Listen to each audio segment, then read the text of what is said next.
Online banking एक electronic system है जो फाइनेंशियल इंस्टीट्यूशंस के कस्टमर्स को फाइनेंशियल ट्रांजैक्शंस करने का मौका देती है। इसमें आप अपने अकाउंट से पेमेंट कर सकते हैं, डेली बिल्स को पे कर सकते हैं, इंश्योरेंस प्रीमियम भर सकते हैं, बैंक स्टेटमेंट चेक कर सकते हैं और भी बहुत कुछ। ये service retail banks, virtual banks, financial brokers की वेबसाइट्स पर अवेलेबल होती है। ऑनलाइन बैंकिंग को इंटरनेट बैंकिंग, नेट बैंकिंग, ई बैंकिंग या वर्चुअल बैंकिंग भी कहा जाता है। आजकल लगभग सभी बैंक्स और फाइनेंशियल इंस्टीट्यूशंस अपने कस्टमर्स को ऑनलाइन बैंकिंग फैसिलिटी प्रोवाइड कर रहे हैं। ऑनलाइन बैंकिंग ट्रेडिशनल बैंकिंग से डिफरेंट है क्योंकि इसमें आपको अपने बैंक ब्रांच को विजिट करने की जरूरत नहीं पड़ती। इंटरनेट बैंकिंग यूज करने के लिए आपको अपने फाइनेंशियल इंस्टीट्यूशन में रजिस्टर कराना पड़ता है। रजिस्ट्रेशन के बाद आपको क्रेडेंशियल्स मिलते हैं जैसे कि यूजर आईडी, यूजर नेम और पासवर्ड। आजकल ट्रांजैक्शंस को सिक्योर बनाने के लिए OTP यानी कि वन टाइम पासवर्ड का यूज किया जा रहा है जो यूजर के रजिस्टर्ड मोबाइल नंबर पर सेंड किया जाता है। इंटरनेट बैंकिंग फैसिलिटी यूज करने के लिए आपको अपने फाइनेंशियल इंस्टीट्यूशन की वेबसाइट पर जाना होता है। वहाँ सभी जरूरी इंफॉर्मेशन इनपुट करनी होती है और फिर आप उन सभी सर्विसेज का बेनिफिट ले सकते हैं जो कॉमनली वहाँ पर अवेलेबल होती है। फाइनेंशियल इंस्टीट्यूशंस आपको आपके ट्रांजैक्शंस के बारे में SMS और ईमेल भी भेजते हैं। चलिए अब जानते हैं ऑनलाइन बैंकिंग के कुछ फायदे। ऑनलाइन बैंकिंग से बैंक्स और यूजर्स दोनों को बहुत सारे फायदे होते हैं। चलिए कुछ बेनिफिट्स को डिटेल में समझते हैं। नंबर 1, 24/7 बैंकिंग कहीं भी।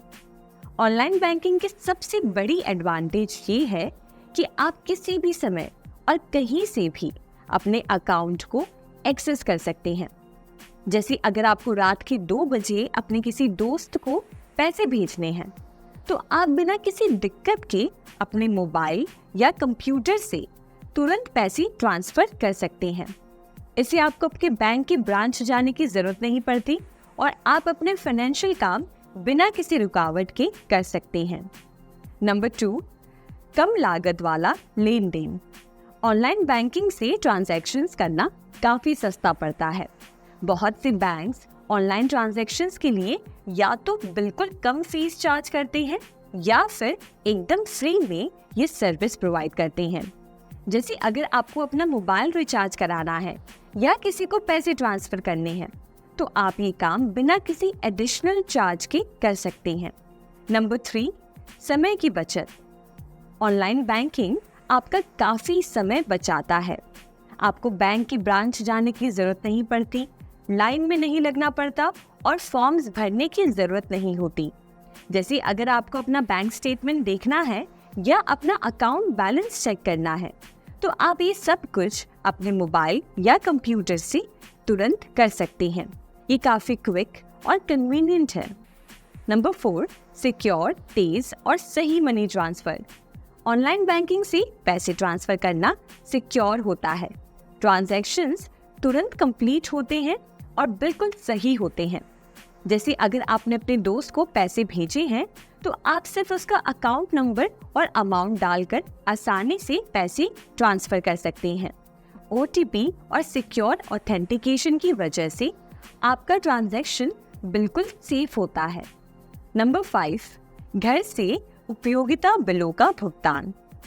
ऑनलाइन बैंकिंग से अब घर बैठे अपने electricity bill, water bill, internet bill, insurance premium और भी बहुत कुछ पे कर सकते हैं।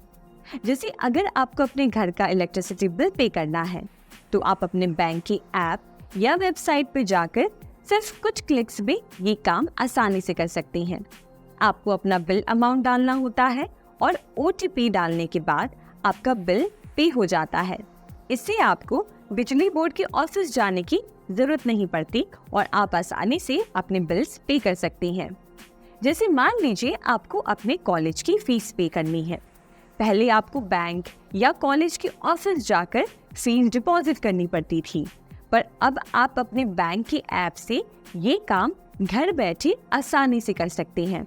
आपको सिर्फ अपने बैंक के ऐप में लॉगिन करना है, कॉलेज की अकाउंट डिटेल्स डालनी है, अमाउंट डालना है और पे बटन पे प्रेस करना है। OTP एंटर करने के बाद आपकी फीस तुरंत पे हो जाती है। इससे आपका टाइम और एफर्ट दोनों बचता है और आप बिना किसी टेंशन के अपने फाइनेंशियल काम कंप्लीट कर सकते हैं। आजकल आप ट्रेडिशनल बैंकिंग की लगभग सभी सर्विसेज ऑनलाइन एक्सेस कर सकते हैं। चलिए कुछ खास फैसिलिटीज के बारे में बात करते हैं जो ऑनलाइन अवेलेबल हैं। नंबर 1, आधार ऑथेंटिकेशन के साथ बैंक अकाउंट खोलना।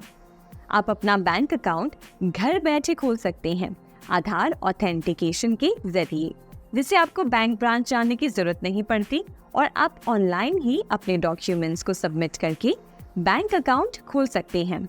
नंबर 2, अपने खाते की राशि और बैलेंस चेक करना।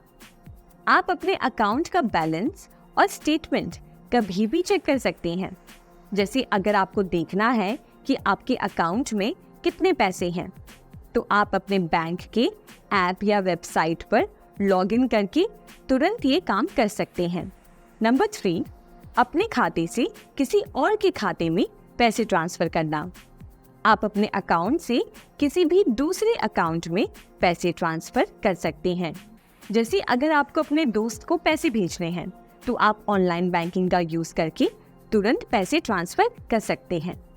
नंबर 4, फिक्स्ड डिपॉजिट्स और अन्य इन्वेस्टमेंट्स को मैनेज करना। आप अपने फिक्स्ड डिपॉजिट्स और दूसरे इन्वेस्टमेंट्स को ऑनलाइन मैनेज कर सकते हैं। जैसे अगर आपको नया फिक्स्ड डिपॉजिट खोलना है या पुराने फिक्स्ड डिपॉजिट को रिन्यू कराना है, तो आप ये ऑनलाइन जाकर कर सकते हैं। Number 5, utility bills, telephone, mobile bills और क्रेडिट कार्ड बिल्स भरना। आप अपने घर के बिजली, पानी, टेलीफोन, मोबाइल और क्रेडिट कार्ड बिल्स भी ऑनलाइन पे कर सकते हैं, जिससे आप अपने बैंक के ऐप से अपने घर के बिजली का बिल पे कर सकते हैं बिना कहीं जाएं। नंबर 6, डिमांड ड्राफ्ट की रिक्वेस्ट, चेकबुक, चेक एनकैशमेंट रोकना, डेबिट या क्रेडिट कार्ड को ब्लॉक या अनब्लॉक करना। आप डिमांड ड्राफ्ट, चेकबुक के लिए रिक्वेस्ट कर सकते हैं, चेक एनकैशमेंट रोक सकते हैं और अपने डेबिट कार्ड या क्रेडिट कार्ड को ब्लॉक या अनब्लॉक कर सकते हैं। जैसे अगर आपका डेबिट कार्ड खो जाता है, तो आप तुरंत ऑनलाइन जाकर अपने डेबिट कार्ड को ब्लॉक कर सकते हैं। नंबर 7, डेबिट कार्ड के लिए पिन रीजनरेशन। अगर आप अपने डेबिट कार्ड का पिन भूल गए हैं, तो आप ऑनलाइन पिन रीजनरेशन की रिक्वेस्ट कर सकते हैं। जैसे आप अपने बैंक के ऐप से नए पिन के लिए अप्लाई कर सकते हैं और बैंक आपको नए पिन की डिटेल्स भेज देगा। बैंक अकाउंट खोलने के लिए आपको सबसे पहले डिसाइड करना होता है कि आप किस टाइप का अकाउंट खोलना चाहते हैं, जैसे savings, current account, recurring account etcetera. उसके बाद ये स्टेप्स फॉलो करके आप अपना अकाउंट खोल सकते हैं। Number 1, type of account decide करें। पहले ये डिसाइड करें कि आपको किस टाइप का अकाउंट खोलना है, सेविंग्स अकाउंट, करंट अकाउंट या रिकरिंग अकाउंट में से जो भी आपको ज़रूरत के हिसाब से सही लगता है उसे सिलेक्ट करें। नंबर 2, नज़दीकी ब्रांच से कांटेक्ट करें। जो भी अकाउंट आपने सिलेक्ट किया है उसके बाद अपने नियरेस्ट बैंक ब्रांच को कांटेक्ट करें। आप बैंक ब्रांच जाके या उनके कस्टमर सर्विस नंबर पे कॉल करके उन्हें कांटेक्ट कर सकते हैं। नंबर 3, परफॉर्मा फॉर्म फिल करना। बैंक के ऑफिशियल्स आपकी मदद करेंगे परफॉर्मा फॉर्म फिल करने में। ये फॉर्म बैंक अकाउंट खोलने के लिए ज़रूरी डिटेल्स को फिल करने के लिए होता है। आपको ये फॉर्म एक्यूरेटली फिल करना होता है ताकि कोई भी प्रॉब्लम ना हो। नंबर 4, ज़रूरी डॉक्यूमेंट्स सबमिट करना। फॉर्म फिल करने के बाद बैंक ऑफिशियल्स आपको डॉक्यूमेंट्स की लिस्ट देंगी जो अकाउंट खोलने के लिए रिक्वायर्ड है। इन डॉक्यूमेंट्स में आपका आईडी प्रूफ जैसे कि Aadhaar card, PAN card, address proof, passport size photos और कुछ और डॉक्यूमेंट्स इंक्लूड होते हैं। जनधन अकाउंट। प्रधानमंत्री जनधन योजना का अकाउंट गवर्नमेंट ऑफ इंडिया ने 2014 में शुरू किया था। ये एक नेशनल प्रोग्राम है जो फाइनेंशियल सर्विसेज जैसे savings, deposit bank account, remittance, credit, insurance, pension को इकोनॉमिकली वीकर सेक्शन तक अफोर्डेबल तरीके से पहुंचाता है। जनधन अकाउंट खोलने के लिए कुछ इम्पोर्टेंट डॉक्यूमेंट्स की ज़रूरत होती है। आधार कार्ड। अगर आपके पास आधार कार्ड या आधार नंबर है तो दूसरे डॉक्यूमेंट्स की ज़रूरत नहीं पड़ती। अगर आपका एड्रेस चेंज हो गया है तो करंट एड्रेस का सेल्फ सर्टिफिकेशन ही काफ़ी है। अन्य वैलिड डॉक्यूमेंट्स। अगर आपके पास आधार कार्ड नहीं है तो आपको इनमें से कोई भी एक वैलिड डॉक्यूमेंट जमा कराना होता है, जैसे कि voter ID, driving licence, PAN card, passport या नरेगा कार्ड। अगर इन डॉक्यूमेंट्स में आपका एड्रेस भी मेंशन्ड है तो ये आइडेंटिटी और एड्रेस प्रूफ दोनों के रूप में काम आता है। अगर किसी के पास ऊपर दिए गए वैलिड डॉक्यूमेंट्स नहीं हैं, पर बैंक ने उस व्यक्ति को लो रिस्क कैटेगरी में रखा है, तो उस व्यक्ति को अकाउंट खोलने के लिए इनमें से कोई भी डॉक्यूमेंट जमा कराने की अनुमति दी जाती है, जैसे कि सेंट्रल या state government departments, statutory regulatory authority, public sector undertakings, scheduled commercial banks और पब्लिक फाइनेंशियल इंस्टीट्यूशंस द्वारा एप्लीकेंट के पिक्चर के साथ इशू किया गया आइडेंटिटी कार्ड। दूसरा विकल्प, गेजेटेड ऑफिसर द्वारा अटेस्टेड एप्लीकेंट के फोटो के साथ इशू किया गया डॉक्यूमेंट।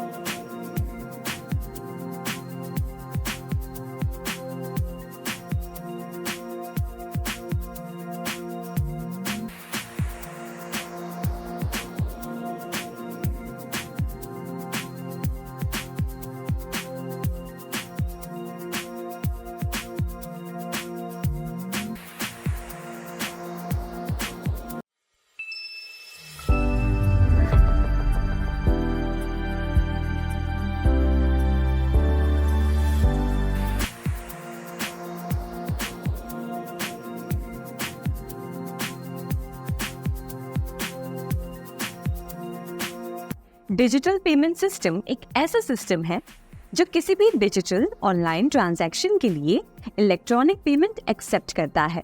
डिजिटल पेमेंट आप debit card, credit card, net banking, mobile wallet या किसी भी दूसरे पेमेंट मेथड का यूज करके कर सकते हैं। इंडिया में कई डिजिटल पेमेंट प्लेटफॉर्म्स और पेमेंट गेटवेज अवेलेबल हैं जो ऑनलाइन या डिजिटल पेमेंट की फैसिलिटी प्रोवाइड करते हैं। ये डिजिटल पेमेंट प्लेटफॉर्म्स या पेमेंट गेटवेज मर्चेंट्स के द्वारा यूनिफाई किए जाते हैं ताकि कस्टमर्स आसानी से अलग अलग पेमेंट मेथड्स का यूज करके आइटम्स खरीद सकें और पेमेंट कर सकें। इस सेक्शन में हम credit card, debit card, net banking, RuPay card और POS मशीन के बारे में जानेंगे। क्रेडिट कार्ड एक छोटा प्लास्टिक कार्ड होता है जो किसी बैंक या किसी दूसरी फाइनेंशियल इंस्टीट्यूशन के द्वारा इशू किया जाता है। इस कार्ड की मदद से यूजर प्रोडक्ट्स और सर्विसेज को क्रेडिट पर खरीद सकते हैं। ये इलेक्ट्रॉनिक मनी का सबसे आसान रूप है और अंतर्राष्ट्रीय स्तर पर भी व्यापक रूप से इस्तेमाल होता है। डेबिट कार्ड, जिसे बैंक कार्ड या चेक कार्ड भी कहते हैं, एक प्लास्टिक पेमेंट कार्ड होता है जो शॉपिंग के दौरान कैश की जगह इस्तेमाल किया जाता है। ये क्रेडिट कार्ड के समान होता है, लेकिन क्रेडिट कार्ड के विपरीत इसमें रकम सीधे आपके बैंक अकाउंट से डेबिट हो जाती है। RuPay card national payments corporation of India NPCI के द्वारा लॉन्च किया गया एक इंडियन डोमेस्टिक कार्ड स्कीम है। ये कार्ड हर नागरिक को सुरक्षित, सिंपल और low cost payment method provide करता है। रुपे नाम रुपी और पेमेंट का कॉम्बिनेशन है जो इस कार्ड की प्योरली इंडियन होने को दर्शाता है। ये एक राष्ट्रीय स्तर पर डेबिट कार्ड है। इसका उद्देश्य देश भर में अलग अलग पेमेंट मेथड्स को यूनिफाई करना है। इंटरनेट बैंकिंग आपके बैंक के इंटरनेट बैंकिंग का इस्तेमाल इंडिया में सबसे लोकप्रिय मेथड है। ये बिल्कुल वैसे ही है जैसे डेबिट कार्ड का यूज करके शॉपिंग करते हैं। बस अंतर इतना है कि इंटरनेट बैंकिंग में आपके बैंक अकाउंट में लॉगिन करना पड़ता है। इस केस में भी शॉपिंग हो जाने के बाद खर्चा हुई रकम तुरंत डेबिट हो जाती है। पीओएस टर्मिनल एक इलेक्ट्रॉनिक डिवाइस है जो रिटेल आउटलेट्स पर कार्ड के द्वारा पेमेंट करने के लिए यूज होता है। ये टर्मिनल आमतौर पर सभी प्रकार के क्रेडिट कार्ड्स और डेबिट कार्ड्स एक्सेप्ट करता है और निम्नलिखित ट्रांजैक्शंस करता है। नंबर 1, यूजर की क्रेडिट या डेबिट कार्ड की जानकारी पढ़ता है।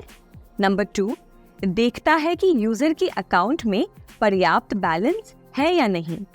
नंबर 3, यूजर के अकाउंट से रिटेलर के अकाउंट में रकम ट्रांसफर करता है। नंबर 4, ट्रांजैक्शन को रिकॉर्ड करता है और रिसीट प्रिंट करता है। अब हम देखेंगे कि कैसे आप कोई भी ट्रांजैक्शन क्रेडिट कार्ड का यूज करके कर सकते हैं। तो अभी आप स्क्रीन पर देखेंगे मैं एक ई-कॉमर्स प्लेटफॉर्म पे हूँ और अब बारी है पेमेंट करने की। तो पेमेंट करने के लिए आप देखेंगे कई सारे ऑप्शंस होंगे, credit card, debit card, net banking या फिर यूपीआई एप्स। तो यहाँ पर हम देखते हैं कि कैसे हम क्रेडिट कार्ड से पेमेंट कर सकते हैं।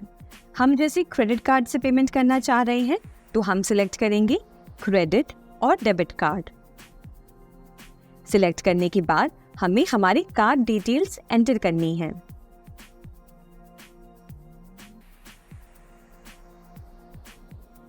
अब ये जो छोटी विंडो ओपन होती है, यहाँ पे हमें हमारी कार्ड डिटेल्स एंटर करनी है। Card number, nickname, expiry date.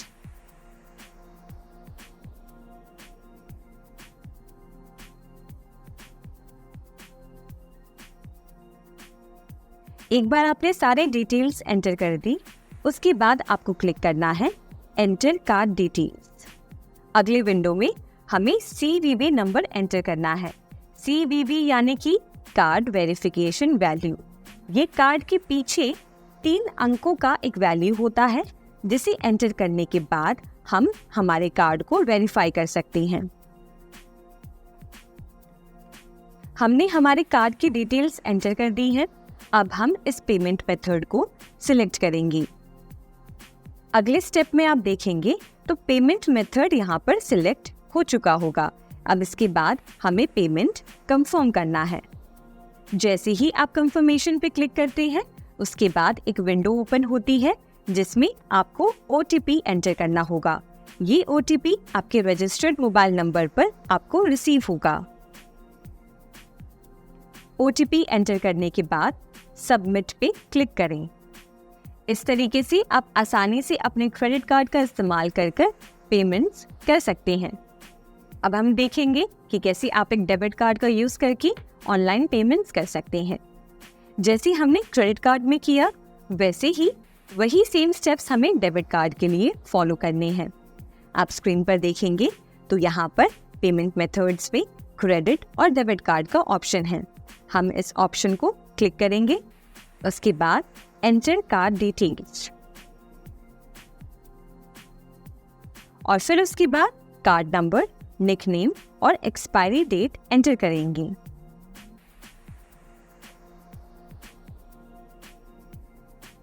Click करेंगे enter card details. Next step में हमें CVV नंबर एंटर करना है। अब हम सिलेक्ट करेंगे use this payment method. Next step में हम ऑर्डर को कंफर्म करेंगे। ऑर्डर को कंफर्म करने के बाद बारी आती है OTP एंटर करने की। OTP एंटर करने के बाद हम कंफर्म पे क्लिक करेंगे और ऐसे आसानी से हम डेबिट कार्ड से पेमेंट कर सकते हैं। अब चलिए देखते हैं कि कैसे आप एक नेट बैंकिंग पेमेंट कर सकते हैं। उसके लिए हम स्क्रीन पर आ जाते हैं और जिस तरीके से हमने क्रेडिट और डेबिट कार्ड सिलेक्ट किया था, वैसे ही आप देखेंगे तो एक नेट बैंकिंग का ऑप्शन है। हम नेट बैंकिंग पे क्लिक करेंगे। क्लिक करने के बाद चूज एन ऑप्शन पे क्लिक करेंगे अब यहाँ से हम हमारा बैंक सिलेक्ट करेंगे। सिलेक्ट करने के बाद हम क्लिक करेंगे यूज दिस पेमेंट मेथड। जैसे कि आप देख सकते हैं कि पेमेंट मेथड में नेट बैंकिंग सिलेक्ट हो गया है। अब हम हमारे ऑर्डर को कंफर्म करेंगे। अगले स्टेप में हम हमारे बैंक के पेज पर आ जाते हैं जिसमें हमें लॉगिन करना है। यूजर आईडी या मोबाइल नंबर के थ्रू हम लॉगिन कर सकते हैं। नेक्स्ट स्टेप में हमें डेबिट कार्ड पिन एंटर करना है। अब क्लिक करेंगे गेट OTP। अब हमारे रजिस्टर्ड मोबाइल नंबर पे जो OTP आया होगा वो हमें यहाँ पर एंटर करना है। फिर हम क्लिक करेंगे लॉगिन पर। नेक्स्ट स्टेप में हमें पेमेंट डिटेल्स कंफर्म करनी है और पे पर क्लिक करना है। पेमेंट पे क्लिक करने के बाद आप देखेंगे हमारी पेमेंट सक्सेसफुल है। इस तरीके से हम नेट बैंकिंग का इस्तेमाल करके ऑनलाइन पेमेंट्स कर सकते हैं।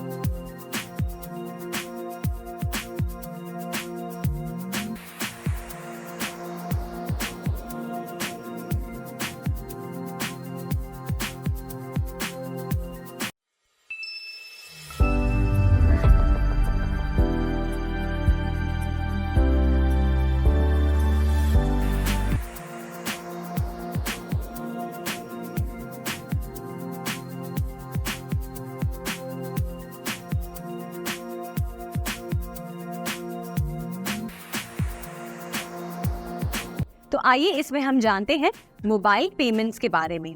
मोबाइल पेमेंट्स के बारे से आप समझ रहे होंगे कि मोबाइल पेमेंट्स यानी कि वो पेमेंट्स जो आप मोबाइल से करते हैं। इन मोबाइल पेमेंट्स को आप कह सकते हैं डिजिटल वॉलेट या फिर मोबाइल वॉलेट या फिर मोबाइल मनी। हमारे देश में ऐसे बहुत सारे संस्थाएं हैं, ऐसी बहुत सारी सर्विसेज हैं जो हमें मोबाइल पेमेंट्स अलाउ करती हैं और हमें उसका सर्विस प्रोवाइड करती हैं। एग्जाम्पल के तौर पे आप ले सकते हैं UPI यानी कि यूनिफाइड पेमेंट इंटरफेस, उसके बाद भीम जैसे कि भारत इंटरफेस फॉर मनी, उसके बाद एग्जाम्पल के तौर पे USSD जिसको कहते हैं अनस्ट्रक्चर्ड सप्लीमेंट्री सर्विस डेटा, उसके बाद AEPS यानी कि आधार एनेबल्ड पेमेंट सिस्टम, और उसके बाद माइक्रो ATMs। ये सारी ऐसी प्लेटफॉर्म्स हैं या सिस्टम्स हैं जो हमें अलाउ करती हैं कि हम हमारे फ़ोन के थ्रू मोबाइल पेमेंट्स कर सकें, मोबाइल या फिर डिजिटल वॉलेट्स। तो आइए इसमें हम जानते हैं मोबाइल या डिजिटल वॉलेट के बारे में। मोबाइल या डिजिटल वॉलेट आपके फिजिकल वॉलेट की तरह ही काम करता है। जैसे आप अपने वॉलेट में पैसे रखते हैं वैसे ही आप मोबाइल वॉलेट में डिजिटली पैसे को स्टोर करते हैं।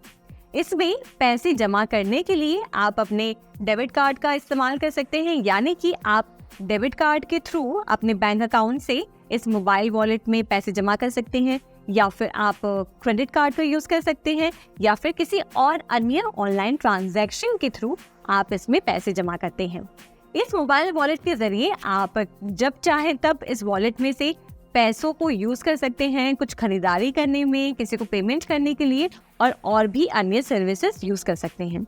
अब यहाँ पे आप ये समझिए कि ऑनलाइन ट्रांजैक्शन और मोबाइल वॉलेट में एक सबसे बड़ा ये डिफरेंस है कि जब भी आप ऑनलाइन ट्रांजैक्शन करते हैं, ठीक है, तो कुछ ना कुछ एक्स्ट्रा चार्जेस हो सकता है कि आपका बैंक आपके बैलेंस में से काटता है उस ट्रांजैक्शन को सक्सेसफुल करने के लिए। पर वहीं अगर हम बात करें मोबाइल वॉलेट की, तो कोई भी यूज़र अगर मोबाइल वॉलेट के थ्रू कोई भी पेमेंट करता है तो कोई भी एक्स्ट्रा चार्जेस डिडक्ट नहीं होते हैं। जितने पैसे उन्होंने ट्रांसफ़र किए हैं उतने ही पैसे उनके खाते में से जाते हैं। और दूसरा सबसे आप मान लीजिए बेहतरीन और इजी कन्वीनियंट वे है मोबाइल वॉलेट को यूज़ करने का कि मोबाइल वॉलेट जब आप यूज़ करते हैं पेमेंट करने के लिए, तो आपको बार बार अपने कार्ड की डिटेल्स एंटर नहीं करनी पड़ती हैं, पिन एंटर नहीं करना पड़ता है। आपको बस जाके अपने मोबाइल वॉलेट में साइन इन करना होता है और आप डायरेक्टली पेमेंट कर सकते हैं। अगर आप भी इस मोबाइल वॉलेट को यूज़ करना चाहते हैं तो मैं आपको बता दूं कि हमारे देश में ऐसे बहुत सारे, आप मान लीजिए, बैंक्स हैं या प्राइवेट ऑर्गेनाइजेशंस हैं जो हमें इन मोबाइल वॉलेट को प्रोवाइड करती हैं। एग्जाम्पल के तौर पे आप ले सकते हैं PhonePe, MobiKwik, Jio money, Airtel money, ICICI pockets और भी ऐसे कई सारे मोबाइल वॉलेट्स हैं जहाँ पे जाके आप अपना अकाउंट क्रिएट कर सकते हैं और मोबाइल वॉलेट को जब चाहे तब यूज़ कर सकते हैं। पेटीएम को आप www.ptm.com या गूगल प्ले स्टोर या ऐप स्टोर से अपने स्मार्टफोन पर डाउनलोड कर सकते हैं। जब एप्लीकेशन डाउनलोड हो जाए तो आपको अपना अकाउंट क्रिएट करने के लिए मोबाइल नंबर का यूज़ करके रजिस्टर करना पड़ेगा। रजिस्ट्रेशन के बाद आपको लॉगिन करना होगा। लॉगिन करने के बाद आप कई सर्विसेज यूज़ कर सकती हैं, जैसे कि ट्रांजैक्शंस करना, यूटिलिटी बिल्स पे करना, मोबाइल रिचार्ज करना, ट्रेन, बस, एयर टिकट्स या फिर इवेंट टिकट्स बुक करना। हमारे देश में बहुत सारे बिजनेसमैन पेटीएम को एक्सेप्ट करते हैं। शॉपिंग के बाद आप मर्चेंट के मोबाइल नंबर का यूज़ करके अमाउंट ट्रांसफ़र कर सकते हैं। आप QR कोड को स्कैन करके भी मर्चेंट को पेमेंट कर सकते हैं। इस तरह से पेटीएम का यूज़ करके आप अपने डेली ट्रांजैक्शंस और पेमेंट्स को बहुत ही आसान और कन्वीनियंट बना सकते हैं। आप जानते हैं योनो ऐप के बारे में, जो SBI बैंक की तरफ से एक उनका ऑफिशियल ऐप है जहां पे जाके आप अकाउंट क्रिएट कर सकते हैं और अपना मोबाइल वॉलेट यूज़ कर सकते हैं। तो योनो ऐप यूज़ करने के लिए आप आए प्ले स्टोर पर और यहाँ पे आकर सर्च करें योनो ऐप और फिर उसके बाद क्लिक करें इंस्टॉल पर। इंस्टॉल पे क्लिक करें और ये अब आपके फ़ोन में इंस्टॉल हो रहा होगा। जैसे ही ये इंस्टॉल हो जाए आप क्लिक करेंगे ओपन पर और नोटिफिकेशन और ये सब परमिशंस को अलाउ कर दीजिए। तो अगर आप पहले से ही SBI कस्टमर हैं तो आप रजिस्टर नाउ पे क्लिक करें रजिस्टर करने के लिए। और अगर आप SBI कस्टमर नहीं हैं तो आप नीचे की तरफ जो ओपन सेविंग्स अकाउंट ऑप्शन है उस पर आप सिलेक्ट करेंगे और यहाँ जाके आपके पास देखिए दो ऑप्शंस हैं, एक तो है विदाउट ब्रांच विजिट और फिर दूसरा है विद ब्रांच विजिट। अगर आप ब्रांच को विजिट करके अपना KYC कराना चाहते हैं, डॉक्यूमेंट्स लेकर जाना चाहते हैं फिजिकली, तो आप विद ब्रांच विजिट सिलेक्ट करें। अगर आप घर बैठे KYC कराना चाहते हैं तो आप ये सिलेक्ट कर सकते हैं। तो विदाउट ब्रांच विजिट मैंने यहाँ पे सिलेक्ट किया और यहाँ पे आप सबमिट पे क्लिक करें। उसके बाद आप open an insta plus savings account पे जाके आप स्टार्ट अ न्यू एप्लीकेशन पे क्लिक करेंगे। यहाँ पे देखिए वीडियो KYC प्रोडक्ट इन्फॉर्मेशन आ गई है, जिसमें आपकी जो KYC है वो वीडियो कॉल के द्वारा की जाएगी। Paperless account opening, no branch visit required और ये सारी इन्फॉर्मेशन यहाँ पे दी गई हैं। हम यहाँ पे इस पे चेक मार्क पे क्लिक करेंगे और फिर उसके बाद नेक्स्ट पे क्लिक करेंगे और यहाँ पे आपके अकाउंट ओपनिंग के लिए यहाँ पे देखिए प्रोसेस दे दिया गया है कि जिसमें आपको ऐप इंस्टॉल करना है, मोबाइल नंबर डालना है और वेरीफाई करना है OTP और ये सब। तो हम यहाँ पे नेक्स्ट पे क्लिक करेंगे और यहाँ पे आपको अपना मोबाइल नंबर एंटर करना है। यहाँ पे आप अपना मोबाइल नंबर एंटर करेंगे। देखिए मैं अपना मोबाइल नंबर एंटर कर रही हूँ। यहाँ पर जाकर आप अपनी ईमेल ID एंटर कर सकते हैं, ये ऑप्शनल है, अगर आप चाहें तो आप इसे स्किप कर सकते हैं। मैंने यहाँ एंटर कर दिया है। उसके बाद हम क्लिक करेंगे सबमिट पे। जैसे ही हम सबमिट पे क्लिक करते हैं तो आपका जो मोबाइल नंबर है उस पर एक OTP रिसीव हुआ होगा, वो OTP आपको यहाँ पे डालना है। तो हम हमारे फ़ोन में चेक करेंगे OTP क्या है और यहाँ से मैं OTP एंटर कर रही हूँ। एक OTP हमारे मोबाइल पे आया है और एक OTP हमारे मेल पे आया है। तो हम मेल में जाके चेक करेंगे कि मेल में कौन सी OTP रिसीव हुई है। तो यहाँ पे हम मेल में जो OTP रिसीव हुई है 4 इंसर्ट करेंगे और उसके बाद सबमिट पे क्लिक करेंगे। सबमिट पे आप क्लिक करेंगे तो यहाँ पे देखिए ये ऑप्शन आ रहा है, please create your application password, minimum 8 characters with combination of letters in upper and lower case, digits and special characters. तो यहाँ पे आपको अपना एप्लीकेशन पासवर्ड डालना है। समझिए मैंने पासवर्ड एंटर किया। यहाँ पे सिक्योरिटी क्वेश्चन में आप क्लिक करें तो यहाँ पे देखिए आपको ऑप्शंस में से सिलेक्ट करना होगा कि which is the website you really visit, which adventurous sport does your father enjoy, which book do you children like. तो इसमें से आप कुछ भी ऑप्शन सिलेक्ट कर सकते हैं। हम यहाँ पे जो भी सिक्योरिटी क्वेश्चन है उसे सिलेक्ट करके हम सिक्योरिटी आंसर यहाँ पे प्रोवाइड कर सकते हैं और उसके बाद आप नेक्स्ट पे सिलेक्ट करें, ओके पे क्लिक करेंगे और यहाँ पे आप चाहें तो अपने पासवर्ड को सेव कर सकते हैं। हम यहाँ पे नॉट नाउ पे क्लिक करेंगे और यहाँ पे देखिए अकाउंट ओपनिंग के लिए 2 ऑप्शंस आ गए हैं। आप CRS डिक्लेरेशन फॉर्म को क्लिक करेंगे इसकी चेक बॉक्स पे और उसके बाद आपको ये सारे कंसेंट्स जो है अग्री करने हैं। अब इसके बाद जाकर आपको एंटर करना है अपना आधार नंबर और VID नंबर। आप यहाँ पे जाके अपना आधार नंबर एंटर करें। तो मैं अपना आधार नंबर यहाँ पे एंटर कर देती हूँ, गेट OTP।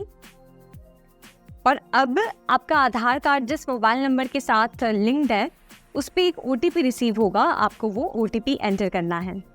अब जैसे ही आप अपना OTP एंटर करते हैं आप देखेंगे कि आपका अकाउंट SBI के साथ ओपन हो गया है और अब आप योनो ऐप के थ्रू उनका मोबाइल वॉलेट यूज़ कर सकते हैं और अपने अकाउंट में पैसे ट्रांसफ़र कर सकते हैं। योनो एप्लीकेशन से स्टेटमेंट डाउनलोड करने के लिए आप सबसे पहले एप्लीकेशन में जाएं, अपना MPIN एंटर करें। MPIN एंटर करने के बाद अकाउंट्स पे टैप करें। अकाउंट्स पे जाने के बाद आप अकाउंट को सिलेक्ट करें और ट्रांजैक्शन में जाएं। ट्रांजैक्शन डिटेल्स में आप देखिए कि स्टेटमेंट डाउनलोड करने की जो ऑप्शन है वो आपको नज़र आ रही होगी। आप जिस भी डेट या मंथ या 3 मंथ्स या 6 मंथ्स या 1 ईयर का स्टेटमेंट डाउनलोड करना चाहते हैं वहाँ से सिलेक्ट करके आप इस तरीके से PDF में अपना स्टेटमेंट डाउनलोड कर सकते हैं।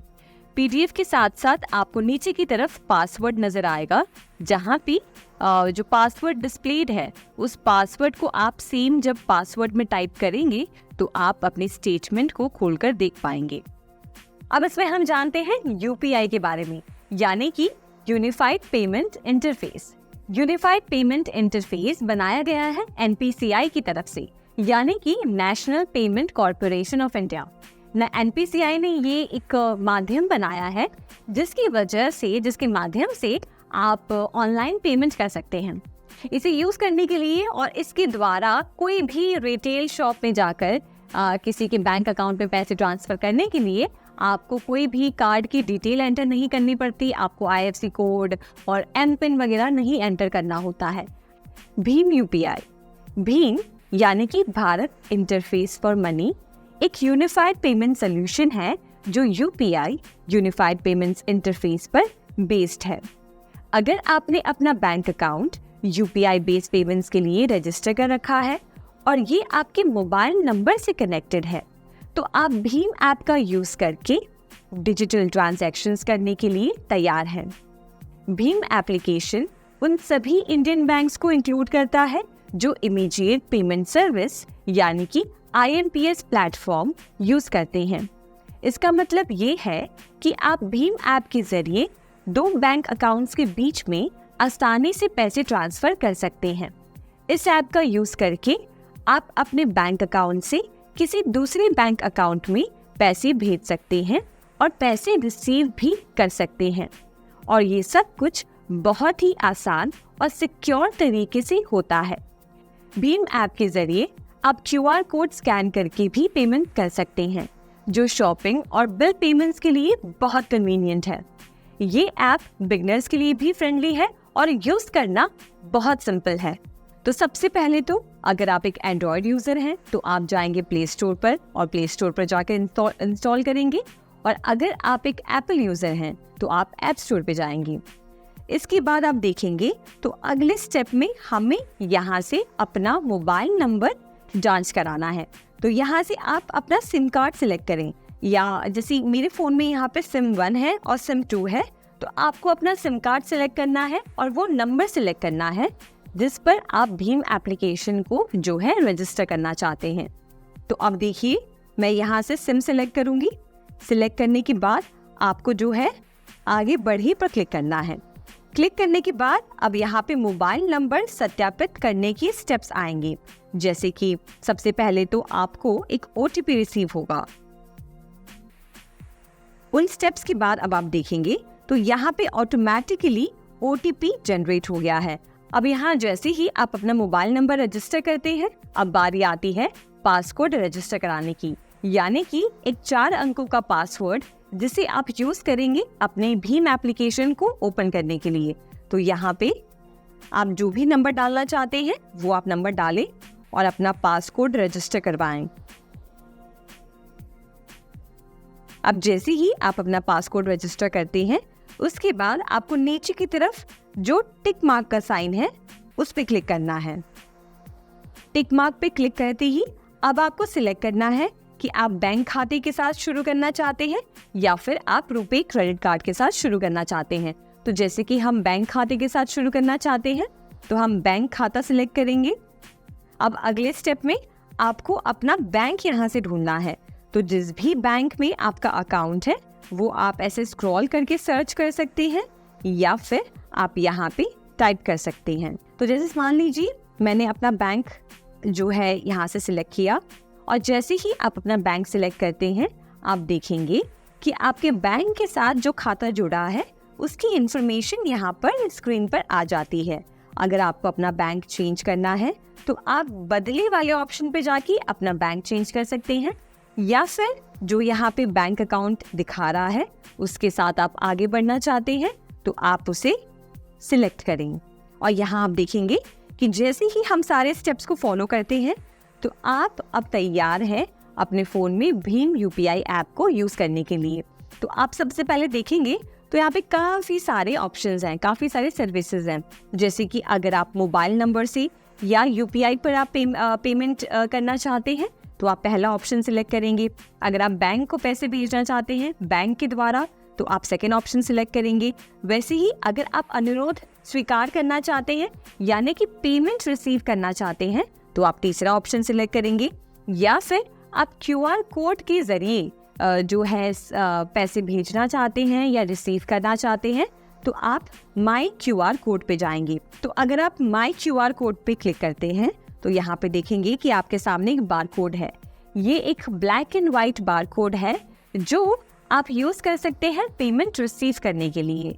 जैसे फॉर एग्जांपल अगर आप ये बार कोड किसी के साथ व्हाट्सएप पे शेयर करते हैं और वो व्यक्ति, सामने वाला व्यक्ति इस बार कोड को स्कैन करके जब पेमेंट करता है तो वो पेमेंट आपको रिसीव होती है। तो ये स्पेशली आपका बार कोड है। आप जब पेमेंट रिसीव करना चाहते हैं तो आप इस बार कोड को शेयर करके भी कर सकते हैं। इसी की तरह अगर आप किसी और को पैसे भेजना चाहते हैं उनका बार कोड इस्तेमाल करके तो वो भी आप कर सकते हैं। आप एप्लीकेशन में नीचे की तरफ देखें, एक स्कैन का ऑप्शन है, तो यहाँ पे आप स्कैन पे क्लिक करें और स्कैन पे जैसे आप क्लिक करेंगे आप देखेंगे कि एक कैमरा ओपन हो जाएगा। तो जिस भी बार कोड को आप पेमेंट करना चाहते हैं उस बार कोड को आप बस जाकर स्कैन करें और स्कैन करते ही आप अमाउंट डाल सकते हैं। उसके बाद आप अपना बैंक अकाउंट सिलेक्ट करें और उसके बाद क्लिक करें भेजें। तो इस तरीके से आप या तो मोबाइल नंबर का इस्तेमाल करके या फिर बार कोड का इस्तेमाल करके यानी कि QR कोड का इस्तेमाल कर आसानी से भीम एप्लीकेशन को यूज करके पेमेंट्स कर सकते हैं। आइए अब जानते हैं दूसरे पेमेंट मेथड के बारे में जिसका नाम है USSD यानी कि अनस्ट्रक्चर्ड सप्लीमेंट्री सर्विस डेटा। समझिए किसी के पास स्मार्टफोन नहीं है, किसी के पास फीचर फोन है यानी कि कीपैड वाला फोन है, तो वो भी ऑनलाइन फंड ट्रांसफर कर सकता है। इसके लिए उसे बस कुछ नहीं करना होता, उसे अपने फ़ोन में जाना है और कीपैड में जाके डायल करना है *99#। जैसे ही वो *99# डायल करेंगे उनके सामने ऑनलाइन फंड ट्रांसफ़र करने की ऑप्शन ओपन हो जाएगी उसके बाद वो अपनी MMID कोड, यानी कि एक यूज़र के पास यानी कि एक यूज़र के पास MMID कोड होना चाहिए, उसी के ज़रिए वो ये फ़ंड ट्रांसफ़र कर सकते हैं, और प्लस उनका अपना MPIN जो वो डालेंगे फ़ंड ट्रांसफ़र करने से पहले। आप एक बात ये समझिए कि जो भी टेलीकॉम सर्विसेज हैं, चाहे हम कोई भी कंपनी की बात करें, जियो, एयरटेल और BSNL, ये सारी सर्विस प्रोवाइडर्स ये फैसिलिटी प्रोवाइड करते हैं। हो सकता है आपके बैंक के हिसाब से उसकी लिमिट जो है थोड़ी सी ऊपर नीचे हो, किसी के बैंक में USSD फंड ट्रांसफ़र करने की लिमिट ज़्यादा हो, किसी के बैंक में कम हो, तो वो बैंक टू बैंक डिपेंड करता है कि कितना लिमिट है। पर आपको ये जानना चाहिए कि एक फीचर फ़ोन के द्वारा भी आप फंड ट्रांसफ़र कर सकते हैं इस फैसिलिटी को यूज़ करके। अब अगर आप अपने फ़ोन में इस सर्विस को यूज़ कर रहे हैं, अगर आपने ओपन किया है, तो आप देखेंगे कि उसमें और भी कई सारी सुविधाएं आपको मिलती हैं। सबसे पहले तो हमारा जो मेन मकसद है फ़ंड ट्रांसफ़र करने का, आप फ़ंड ट्रांसफ़र कर सकते हैं। फिर दूसरा, आप मिनी स्टेटमेंट निकाल सकते हैं अपने बैंक अकाउंट का। उसके बाद आप बैलेंस चेक कर सकते हैं कि अभी वर्तमान में आपके बैंक अकाउंट में कितना बैलेंस बचा है। उसके बाद आप चेक कर सकते हैं, OTP जनरेट कर सकते हैं, MPIN चेंज कर सकते हैं, और भी कई सारे सर्विसेज अवेलेबल है। तो अगर आप एक फीचर फ़ोन यूज़र हैं तो इस सर्विस को ज़रूर ट्राई करें और देखें कि आपके लिए भी फ़ंड ट्रांसफ़र अब पॉसिबल है। अब आइए हम दूसरे पेमेंट मेथड के बारे में जानते हैं, जिसे कहते हैं AEPS, यानी कि आधार एनेबल्ड पेमेंट सिस्टम। अब इसको आप इस तरीके से समझिए कि ये एक ऐसा माध्यम है जिसके ज़रिए आप अपने आधार कार्ड की ऑथेंटिकेशन, यानी कि अपनी आधार कार्ड से जो आपका बैंक अकाउंट लिंक्ड है, उसके थ्रू आप बिना किसी डेबिट कार्ड या क्रेडिट कार्ड या UPI सर्विस या USSD को यूज़ किए बिना आप फंड ट्रांसफ़र कर सकते हैं। ये एक छोटा सा मशीन होता है, जैसे हमने POS मशीन्स के बारे में जाना, जिसमें हम डेबिट कार्ड या क्रेडिट कार्ड इंसर्ट करते हैं पेमेंट करने के लिए, वैसा ही एक छोटा सा मशीन होता है जिसे हम कहते हैं माइक्रो ATM। इसमें क्या होता है कि जब आप किसी दुकान में जाते हैं जहाँ पे ये सिस्टम से पेमेंट एक्सेप्ट होता है, तो रिटेलर वहाँ पे उस मशीन में आपका आधार नंबर डायल करता है। ठीक है, उसने आपका आधार नंबर डायल किया, उसके बाद वो अमाउंट एंटर करेंगी जो आपने उनको बताया है। फॉर एग्जांपल, अगर आप उन्हें 1000 रुपये का पेमेंट करना चाह रहे हैं, तो वो आपका आधार नंबर डालेंगे उस स्क्रीन में, उसके बाद वो अमाउंट डालेंगे 1000 रुपये, उसके बाद वो मशीन आपको देंगे और आप अपने फिंगरप्रिंट से उसको मतलब जो है वेरीफाई करके डायरेक्टली आपके आधार कार्ड से जो आपका बैंक अकाउंट लिंक्ड है, वहाँ से पैसे उस रिटेलर के अकाउंट में चले जाते हैं। तो इसके ज़रिए आपको ना किसी डेबिट कार्ड की ज़रूरत पड़ती है, ना किसी क्रेडिट कार्ड की ज़रूरत पड़ती है, और ना ही किसी और UPI या किसी और सर्विसेज की ज़रूरत पड़ती है। आप बस अपने आधार कार्ड के ज़रिए, आधार कार्ड से जो भी बैंक अकाउंट लिंक्ड है, उसके ज़रिए आप डायरेक्टली फ़ंड ट्रांसफ़र कर सकते हैं। अब आपके लिए जानना यहाँ पे ज़रूरी है कि जो AEPS की हम बात कर रहे हैं, उसके लिए मोबाइल एप्लीकेशन भी है। अगर आप मोबाइल एप्लीकेशन चेक करेंगे तो उसमें आप देखेंगे कि काफ़ी सारी सर्विसेज अवेलेबल है। इस सिस्टम के माध्यम से, यानी कि आधार एनेबल पेमेंट सिस्टम के माध्यम से, आप कैश विड्रॉ कर सकते हैं, आप कैश डिपॉजिट कर सकते हैं, बैलेंस की इंक्वायरी कर सकते हैं और फंड्स ट्रांसफ़र कर सकते हैं। तो जैसे कि हमने देखा कि आधार एनेबल पेमेंट सिस्टम एक ऐसा सिस्टम है, एक ऐसा आप समझिए सिस्टम बनाया गया है NPCI की तरफ से, जिसके ज़रिए आप आसानी से फंड ट्रांसफ़र कर सकते हैं अगर आपके पास कोई और सुविधा नहीं है। तो आइए अब जानते हैं गूगल पे के बारे में। गूगल पे जिसे बनाया है गूगल ने, और जबकि ये भले ही गूगल ने बनाया है, पर ये काम करता है NPCI की तरफ से जो UPI सिस्टम बनाया गया है, यानी कि हमारा यूनिफाइड पेमेंट इंटरफेस। इस पे ये एप्लीकेशन काम करता है। आप इस एप्लीकेशन पे जाके फंड ट्रांसफ़र कर सकते हैं, बैलेंस चेक कर सकते हैं, अपनी जो है बिल्स पे कर सकते हैं, और भी कई सारी चीज़ें कर सकते हैं। इसमें आपको यहाँ पे एक बात जाननी चाहिए कि गूगल पे में वो सारी बैंक्स लिस्टेड हैं जो भी भीम UPI सपोर्ट करती हैं या भीम UPI की फैसिलिटी प्रोवाइड करती हैं। तो ये एक और माध्यम है जिसके ज़रिए आप अपने मोबाइल में इस एप्लीकेशन को इंस्टॉल कर सकते हैं, अपना मोबाइल नंबर दर्ज कराकर उन सारे बैंक्स को उस एप्लीकेशन में लिंक कर सकते हैं जो आपके मोबाइल नंबर के साथ कनेक्टेड है और आसानी से आप फंड्स ट्रांसफ़र कर सकते हैं। NEFT यानी कि नेशनल इलेक्ट्रॉनिक फंड्स ट्रांसफ़र एक इलेक्ट्रॉनिक पेमेंट सिस्टम है जो ट्रांजैक्शंस को हाफ आवर बैचेस में प्रोसेस करता है। इससे पैसे डेस्टिनेशन तक पहुंचने में थोड़ा टाइम लग सकता है। ये सर्विस 24/7 अवेलेबल है और किसी भी अमाउंट को ट्रांसफर करने के लिए यूज किया जा सकता है। वहीं RTGS की बात करें यानी कि रियल टाइम ग्रॉस सेटलमेंट एक high value electronic fund transfer system है जो ट्रांजैक्शंस को रियल टाइम में प्रोसेस करता है। मतलब इसमें पैसे तुरंत ट्रांसफर होते हैं। ये सर्विस भी 24/7 अवेलेबल है और 2 लाख से ज्यादा के ट्रांजैक्शंस के लिए परफेक्ट है।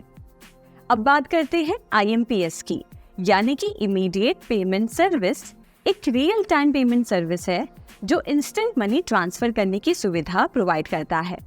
ये सर्विस भी 24/7 अवेलेबल है और मेनली ऑनलाइन यूज किया जाता है। 2 लाख तक के ट्रांजैक्शंस के लिए ये बेस्ट है। चलिए एक टेबल के जरिए समझते हैं कि NEFT, RTGS और IMPS में मेन अंतर क्या है। पहली कंपैरिजन कैटेगरी है सेटलमेंट टाइप। NEFT में आप देखेंगे तो ये हाफ आवर बैचेस में ट्रांजैक्शंस प्रोसेस करता है, मतलब पैसे भेजने के बाद थोड़ा समय लग सकता है। RTGS ये रियल टाइम में प्रोसेस करता है, मतलब पैसे तुरंत ट्रांसफर हो जाते हैं। IMPS ये भी रियल टाइम में प्रोसेस करता है, इंस्टेंट मनी ट्रांसफर के लिए। अब हम देखते हैं मिनिमम ट्रांसफर लिमिट।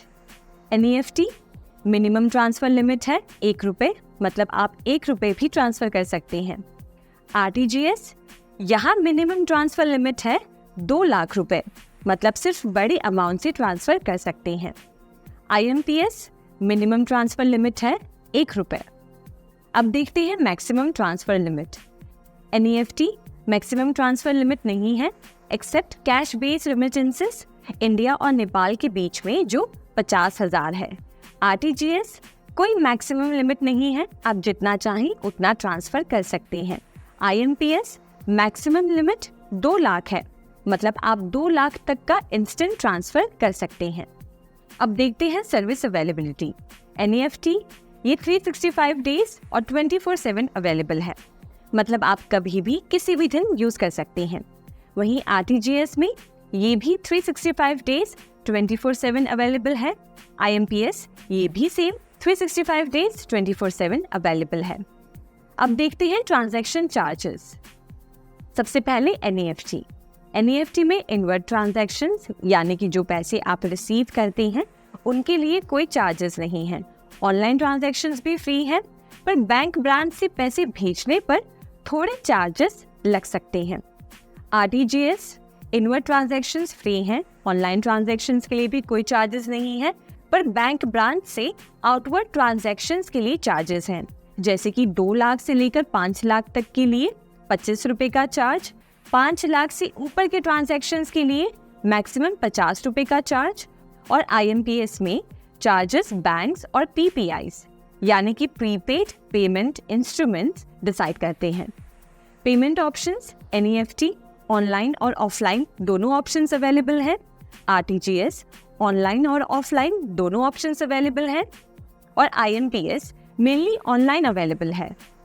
अब कुछ जनरल टिप्स हैं जो आप NEFT, RTGS और IMPS ट्रांजैक्शंस के लिए फॉलो कर सकते हैं। सबसे पहले बैंक डिटेल्स डबल चेक करें। पैसे ट्रांसफर करते समय रेसिपिएंट की बैंक डिटेल्स यानी कि account number, IFSC code, UPI ID को दोबारा चेक करें। दूसरा, सिक्योर नेटवर्क यूज करें। हमेशा सिक्योर और ट्रस्टेड वाईफाई नेटवर्क या मोबाइल डेटा का यूज करें। पब्लिक वाईफाई अवॉइड करें। तीसरा, OTP और पिन कॉन्फिडेंशियल रखें। अपने OTP और पिन को हमेशा कॉन्फिडेंशियल रखें और किसी के साथ भी शेयर ना करें। चौथा, रेगुलरली मॉनिटर करें। अपने बैंक स्टेटमेंट्स और अपने ट्रांजैक्शन हिस्ट्री को रेगुलर चेक करें और सस्पिशियस एक्टिविटी दिखे तो तुरंत बैंक से कांटेक्ट करें। पांचवा, ऑथराइज्ड वेबसाइट्स या एप्स का ही यूज़ करें। सिर्फ ऑफिशियल बैंक वेबसाइट या ट्रस्टेड बैंक ऐप का यूज़ करें। फेक वेबसाइट्स और ऐप से बचें। इन जनरल टिप्स को फॉलो करके आप अपने NEFT, RTGS और IMPS ट्रांजैक्शंस को सेफ और सिक्योर बना सकते हैं। अब हम देखेंगे कि कैसे आप एक NEFT, RTGS या IMPS फंड ट्रांसफर कर सकते हैं। सबसे पहले आपको ऑनलाइन बैंकिंग में जाकर लॉग इन करना है। उसके बाद आप आएंगे फंड ट्रांसफर में। फंड ट्रांसफर में आने के बाद आप पे सिलेक्ट करेंगे।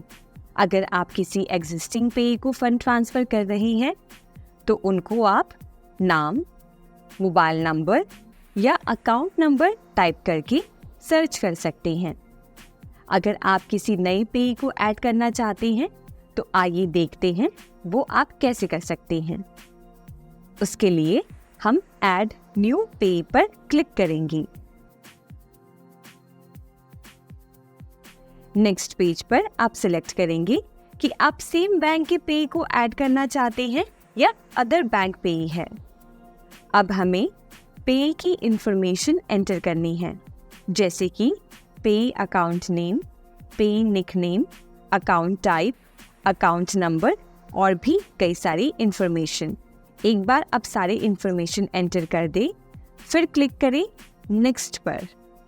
अब आपको पे डिटेल्स को कंफर्म करना है। आप सारी इंफॉर्मेशन चेक कर लें कि क्या सब कुछ सही है। उसके बाद आप क्लिक करें कंफर्म पर।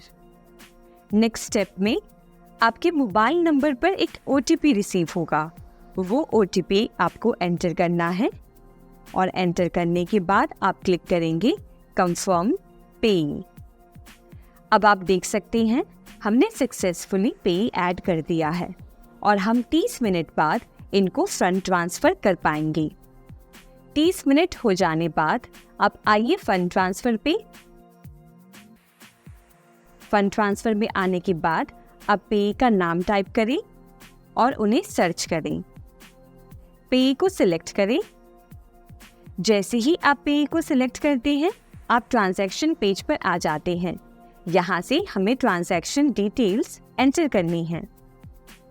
यहाँ पर आप अमाउंट एंटर करेंगे, रिमार्क्स ऐड करेंगे और सेकंड सेक्शन में आप पेमेंट मोड सिलेक्ट करेंगे कि आप IMPS फंड ट्रांसफ़र करना चाहते हैं, NEFT फंड ट्रांसफ़र करना चाहते हैं या RTGS करना चाहते हैं। एक बार आप सिलेक्ट कर लेते हैं, उसके बाद आपको सारी इंफॉर्मेशन चेक करनी है, जैसे कि पे बैंक IFSC कोड, पे बैंक नेम और नीचे आकर फिर आपको सिलेक्ट करना है कि OTP आप कैसे रिसीव करना चाहते हैं, SMS पे, ईमेल पर या कॉल पर, और क्लिक करें प्रोसीड टू पे। नेक्स्ट पेज पर आपको ट्रांजैक्शन डिटेल्स कंफर्म करनी है और उसके बाद आप एंटर करेंगे one time password. One time password enter करने के बाद सबमिट पे क्लिक करें। सबमिट पे जैसे ही आप क्लिक करते हैं तो आपकी फर्स्ट ऑथेंटिकेशन सक्सेसफुल होती है। अब आपको सेकेंड ऑथेंटिकेशन कंप्लीट करना है, जिसके लिए आप ट्रांजैक्शन डिटेल्स कंफर्म करेंगे और नीचे स्क्रॉल डाउन करेंगे तो आपको डेबिट कार्ड के पीछे जो ग्रिड नंबर्स है वो यहाँ पे एंटर करने हैं। एंटर करने के बाद आप सबमिट पे क्लिक करेंगे। जैसे ही आप सबमिट पे क्लिक करते हैं आपकी ट्रांजैक्शन सक्सेसफुल हो जाती है। साथ ही साथ आपको बैंक की तरफ से एक रिसीट मिलती है जिसको आप PDF में डाउनलोड कर सकते हैं, जिसमें ट्रांजैक्शन रेफरेंस नंबर और आपकी पेमेंट से रिगार्डिंग सारी डिटेल्स लिखी हुई होती हैं। इस तरीके से आप आसानी से NEFT, IMPS या फिर RTGS फंड ट्रांसफर कर सकते हैं। आइए अब जानते हैं BBPS के बारे में। BBPS यानी कि भारत बिल पेमेंट सिस्टम एक ऐसा सोलर प्लेटफॉर्म है जहां पर जाकर आप अपने सारे जो भी बिल्स होते हैं उनको आप आसानी से इस एक प्लेटफॉर्म पे कर सकते हैं। यहाँ पे आप अपने इलेक्ट्रिसिटी बिल का रिचार्ज कर सकते हैं, गैस बिल, अपना landline, broadband, DTH connection, water bill और भी कई तरह के जो बिल्स आते हैं वो आप इस प्लेटफॉर्म पे जाकर पे कर सकते हैं। यूनियन बैंक ऑफ इंडिया ने BBPS को बिल प्रेजेंटेशन मॉड्यूल में डाला है, जिसके ज़रिए आप इंटरनेट बैंकिंग चैनल का यूज़ करके आप आसानी से अपने सारे बिल्स एक ही जगह पे कर सकते हैं।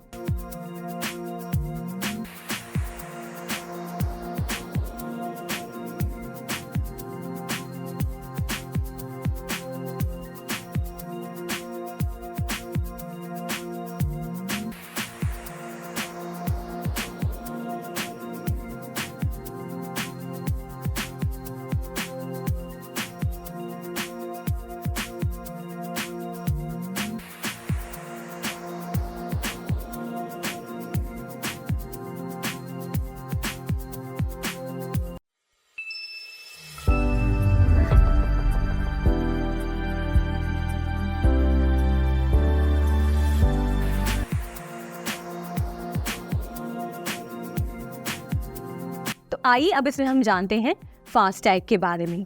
फास्टैग एक ऐसा ऑनलाइन पेमेंट मेथड है जिसके ज़रिए जो हमारी सरकार है वो टोल टैक्सेस कलेक्ट करती है। जब आप एक टोल प्लाजा से गुजरते हैं तो वहाँ पे फास्टैग का एक काउंटर होता है, जहाँ से आप पास होते हैं तो ऑटोमेटिकली आपके फास्टैग अकाउंट में से टोल टैक्सेस जो भी कटने हैं वो डिडक्ट हो जाते हैं और आप सीमलेस तरीके से अपने टोल टैक्स को पे कर सकते हैं।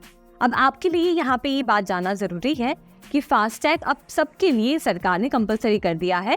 जिनके पास भी 4 पहियों वाली गाड़ी है या 4 पहियों से ज़्यादा वाली जो है गाड़ी है, सबके लिए फास्टैग अब ज़रूरी है। अगर वो टोल प्लाजा से गुजर रहे हैं तो उनको फास्टैग के ज़रिए ही पेमेंट करना होता है। आइए अब जानते हैं कि आखिर ये फास्टैग काम कैसे करता है। आप सबसे पहले आप अगर फास्टैग अकाउंट में जाके रजिस्टर करवाते हैं तो आपके घर पर एक स्टिकर रिसीव होता है। वो स्टिकर आप अपने गाड़ी के जो आगे वाली स्क्रीन है उस पर कहीं पे लेफ्ट या राइट कॉर्नर पे लगाते हैं, ठीक है।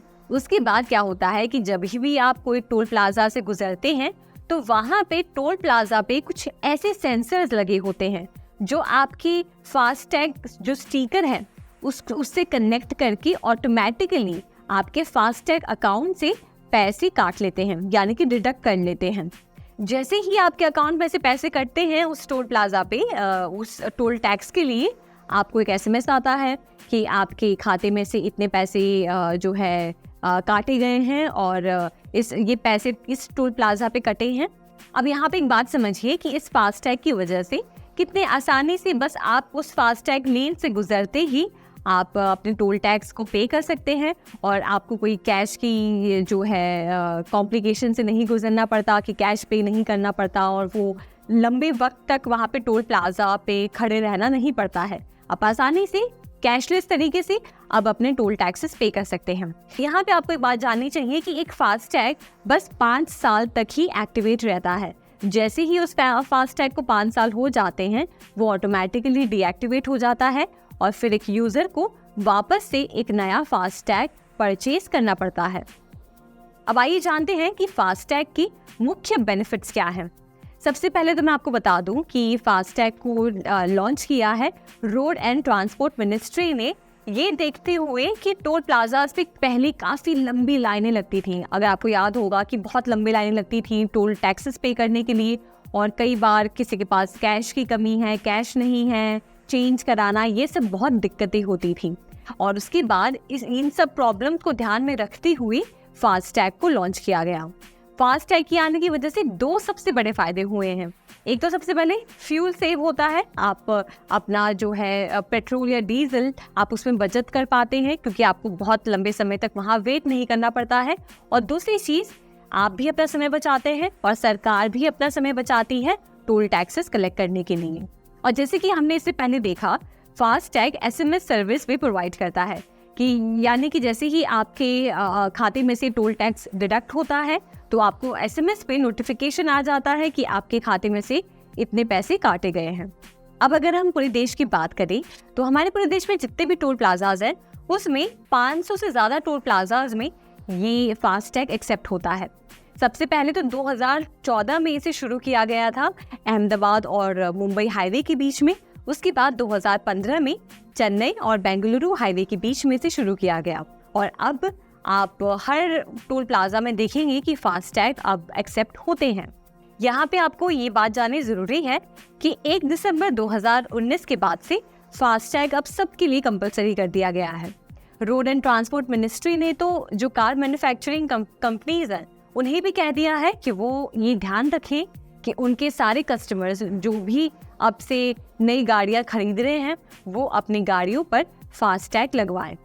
तो ये हमने जाना फास्टैग के बारे में। इस चैप्टर में हमने उन सारे डिजिटल पेमेंट मेथड्स के बारे में जाना, हमने बैंक ट्रांसफर मोड्स के बारे में जाना और ऐसी और सुविधाओं के बारे में जाना जिसके ज़रिए हम इजीली पेमेंट कर सकते हैं और कैसे ऑनलाइन पेमेंट मेथड का इस्तेमाल करके आसानी से घर बैठे किसी को भी फंड ट्रांसफ़र कर सकते हैं।